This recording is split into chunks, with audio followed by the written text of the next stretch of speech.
Now our today's topic is requirement of ideal traction system. Ideal traction system की requirement कौन कौन से हैं? सो उसमें फर्स्ट वन है traction system should have high starting torque और effort so that high rate of acceleration is obtain. यानी कि जो भी ट्रैक्शन सिस्टम है उसका जो स्टार्टिंग टॉर्क होता है वो हाई होना चाहिए। सेकंड वन है traction should be as compact in size as possible and it should be self-contained unit so that it can be operated on any route। यानी कि जो भी हम ट्रैक्शन सिस्टम यूज़ कर रहे हैं उसकी साइज़ कॉम्पैक्ट होनी चाहिए, यानी मैक्सिमम पॉसिबिलिटी ऐसी होनी चाहिए कि उसकी साइज़ कम हो as possible and it should be self contain, यानी कि जो वो खुद मूवमेंट करना चाहिए so that it can be operated on any route, यानी कि उसकी वजह से हम लोग उसको कोई भी रूट पे वो रन कर सकता है। थर्ड वन है the traction system should have large overload capacity for short duration of time. यानी कि जो भी ट्रैक्शन सिस्टम हम लोग यूज़ कर रहे हैं वो शॉर्ट टाइम के लिए अगर ओवरलोड हो जाता है तो भी वो विथस्टैंड करना चाहिए, ऐसा नहीं कि सिस्टम फेल हो जाए, बराबर। तो यानी कि थोड़े टाइम के लिए for the short duration of time if overload occurs then our traction system should withstand that. Fourth one is it should require minimum maintenance, यानी कि जो भी मेंटेनेंस है वो कम होना चाहिए and there should be minimum wear and tear on the equipments and components of the system. यानी कि जो उसके जो इक्विपमेंट्स है और जो भी ट्रैक्शन सिस्टम में हम लोग कंपोनेंट्स यूज़ करते हैं उसके ऊपर वियर एंड टीयर, यानी कि हम लोग बोल सकते हैं घसारा कम होना चाहिए। Next one is its to have smooth braking system, यानी कि ब्रेकिंग सिस्टम है वो स्मूथ होनी चाहिए, एकदम से टाइट या ऐसे नहीं होनी चाहिए। अगर आप ब्रेक लगा रहे हो तो तुरंत ब्रेक लगनी चाहिए, mean it should have smooth braking system and it offers minimum wear on brake shoes, यानी कि जो ब्रेक शूज़ है उसके पास मिनिमम वेयर होना चाहिए। More over there should be facilities for regenerative braking, यानी कि यहाँ पे हम जो भी ब्रेकिंग यूज़ कर रहे हैं उसमें रीजनरेटिव ब्रेकिंग की फैसिलिटी होनी चाहिए। तो रीजनरेटिव ब्रेकिंग का क्या फ़ायदा होगा कि अगर हम रीजनरेटिव ब्रेकिंग यूज़ कर रहे हैं तो at that time the wastage energy will be reused, यानी कि जो एनर्जी का वेस्ट होता है वो जो एनर्जी है वो फिर से लाइन में रिटर्न होती है। So these are the requirement of ideal traction system. Now we are going to discuss about the advantages and disadvantages of electric drive. Okay, so electric drive के advantages कौन कौन से हैं? तो this type of drive is the most neat and clean as compared to all other types of the traction system। यानी कि जो electric drive होता है वो clean होता है, वो pollution नहीं करता। It is ideally suitable for underground और tube railways, यानी कि underground and tube railways के लिए ideal है। Second है this system can offer high rate of acceleration and retardation and as a result the schedule speed is also higher as compared to any other drive. It is roughly 50 to 100% higher। यानी कि ये जो system है उसका जो acceleration and retardation period है वो high होता है एंड उसकी वजह से क्या होगा जो उसकी जो शेड्यूल स्पीड है वो ज़्यादा होगी as compare to any other drive, यानी कि जो बाकी के जो ड्राइव है जो हमने देखे उसके कंपेयर में शेड्यूल स्पीड हमें ज़्यादा मिलेगी। थर्ड वन है it can offer better and efficient speed control, यानी कि स्पीड कंट्रोल बहुत अच्छे से और एफिशिएंटली हम लोग अप्लाई कर सकते हैं। It can also provide locomotion on steep gradient with slow speed, यानी कि स्टीप ग्रेडियंट जो होता है स्लोप हम जिसको बोलते हैं उसके ऊपर भी स्लो स्पीड से भी वो लोकोमोशन प्रोवाइड कर सकता है।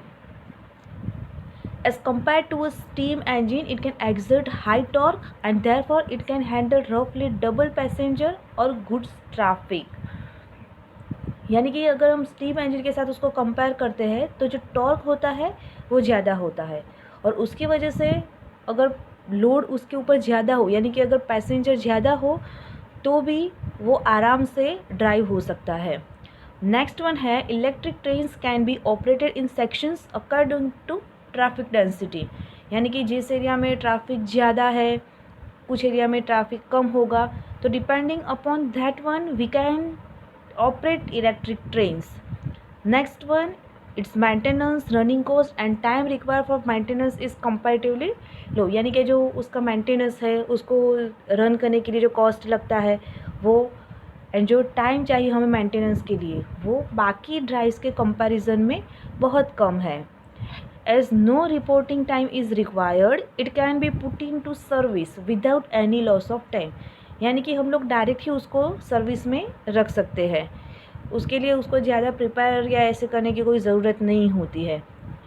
नेक्स्ट वन है, it is the most economical traction system for high traffic density, particularly where electricity available is cheap.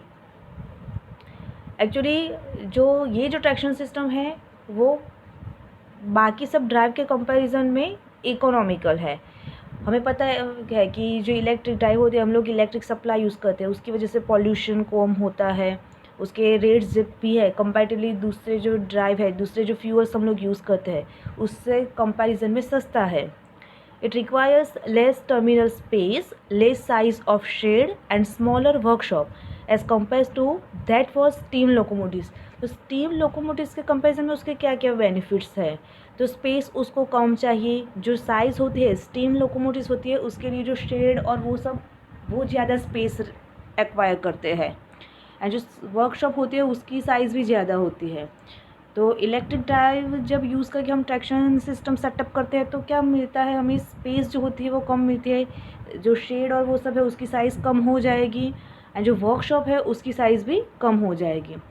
Next one है कि as torque exerted by motor is uniform and continuous, vibrations are minimum and journey for passengers become comfortable. यानी कि जो torque exert हो रहा है वो electric drive में मोस्टली हम लोग डीसी सीरीज़ मोटर या 3 फेज़ इंडक्शन मोटर यूज़ करेंगे, तो उसकी कैरेक्टरिस्टिक ये है कि वो स्टार्टिंग टॉर्क ज़्यादा ही देगा, और स्टार्टिंग टॉर्क ज़्यादा मिलेगा यानी हम जो ट्रैक्शन सिस्टम है वो आराम से रन कर सकता है.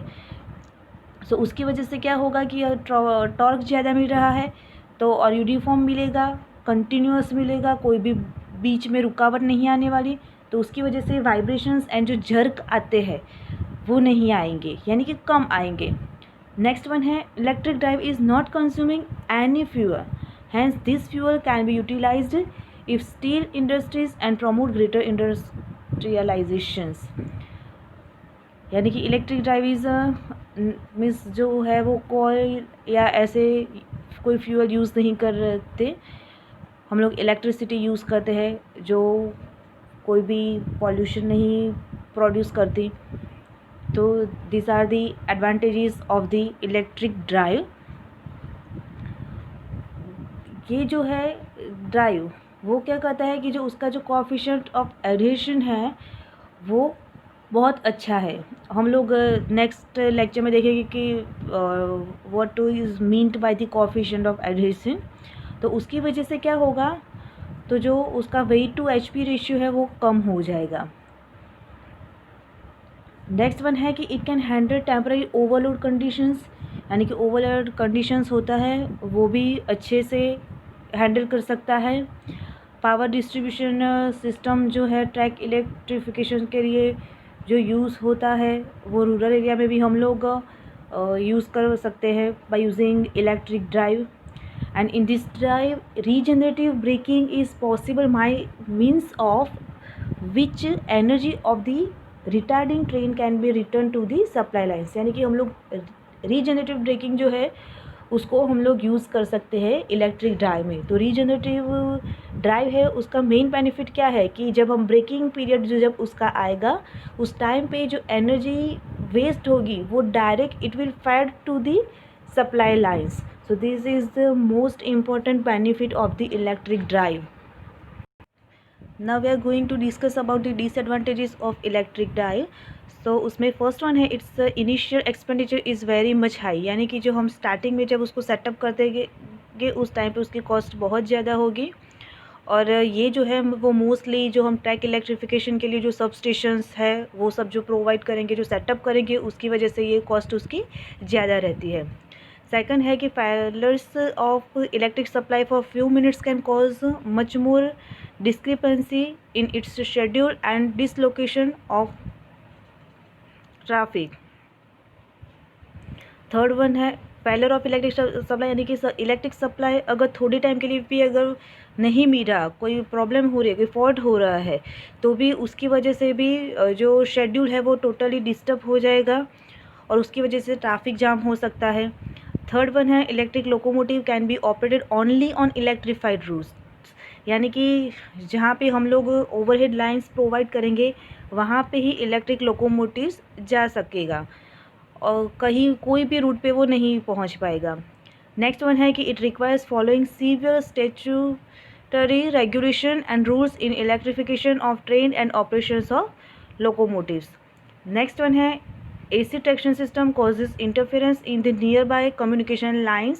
Special arrangements for suppression of interference are to be made, यानी कोई भी कम्युनिकेशन लाइन्स जा रही है उसके बाजू में से अगर ओवरहेड लाइन्स निकलेगी उसमें से इलेक्ट्रिसिटी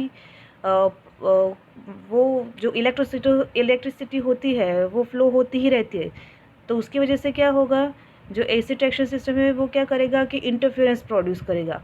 तो उसकी वजह से कुछ ऐसी अरेंजमेंट प्रोवाइड करनी पड़ेगी कि जिसकी वजह से जो इंटरफेरेंस है वो कम हो, टोटली ना हो ऐसा तो नहीं बन सकता, पर हम लोग उसको रिड्यूस कर सकते हैं। नेक्स्ट वन है additional equipments for regenerative braking is required with use of DC series motor which increases the cost and weight of locomotive, यानी कि हम लोग जो रीजनरेटिव ब्रेकिंग प्रोवाइड करे हैं उसके लिए एडिशनल इक्विपमेंट्स चाहिए होंगे, जो हम लोग DC सीरीज़ मोटर के साथ अपन उसको यूज़ करेंगे, तो उसकी वजह से क्या होगा कि कॉस्ट है वो लोकोमोटिव की बढ़ेगी, साथ ही साथ उसका वेट भी बढ़ेगा।